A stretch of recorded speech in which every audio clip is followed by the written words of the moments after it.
2026မှာဟော့ဖြစ်လာနိုင်တဲ့မြို့နယ်ကဘယ်မြို့နယ်ဖြစ်မလဲ။တကုံလီမြို့နယ်မှာဆိုရင်မြောက်တကုံမြို့နယ်ကတောင်းလာနေဆင်းလာပြီဆိုရင်မြို့နယ်တော်တော်များများနဲ့အနည်းဆုံးဖြစ်တာကြောင့်လူနေမှုအများဆုံးနဲ့ရွေးချယ်မှုအများဆုံးမြို့နယ်ဖြစ်ပါတယ်။အခုနောက်ပိုင်းမှာဆိုရင်တော့အရှိတကုံမြို့နယ်ဟာလည်းမြောက်တကုံနဲ့အတူဒန်းတူဟော့ဖြစ်လာပြီးတော့ဈေးကွာဆိုလို့ရှိရင်လည်းမြောက်တကုံနီးနီးဖြစ်လာပါပြီ။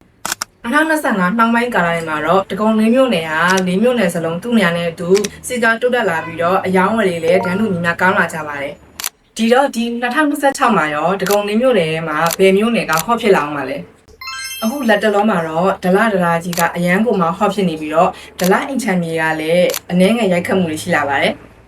တန်လျင်တရားတစ်ကြီးပြီးစီးသွားတဲ့အချိန်တော့ဆိုရင်လည်းတန်လျင်အိမ်ချမ်းမြေကအဲ့ဒီထဲကနေပြီးတော့အခုချိန်ထိကိုဟော့ဖြစ်နေစေဆိုတော့တန်လျင်ဘက်ကအိမ်ချမ်းမြေတွေကိုလည်းခြံထားကြလို့မရပါဘူး။ဒါဆိုလှိုင်းသာယာဘက်ကအိမ်ချမ်းမြေဈေးကွက်တွေရော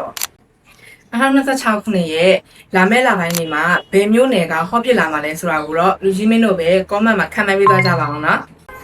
တကုံလေးမျိုးနယ်နဲ့ရန်ကုန်တမျိုးလုံးမှာရှိတဲ့အိမ်ချမ်းမြေတွေကိုရောင်းဝယ်ငါပြုလုပ်ချင်တယ်ဆိုရင်တော့ကျွန်တော်တို့ရဲ့တက်နေဝန်အိမ်ချမ်းမြေစူးစမ်းကုမ္ပဏီတို့ဆက်သွယ်နိုင်ပါရှင်။တက်နေဝန်ရဲ့ hotline နံပါတ်လေးကတော့399456456495ပဲဖြစ်ပါရဲ့ရှင်။ကြည့်ပေးကြတဲ့အတွက်အားလုံးကျေးဇူးတင်ပါတယ်ရှင်။ကဲဒါဆိုရင်2026မှာဟော့ဖြစ်လာနိုင်တဲ့မြို့နယ်တွေကို comment မှာရေးပေးသွားကြပါအောင်နော်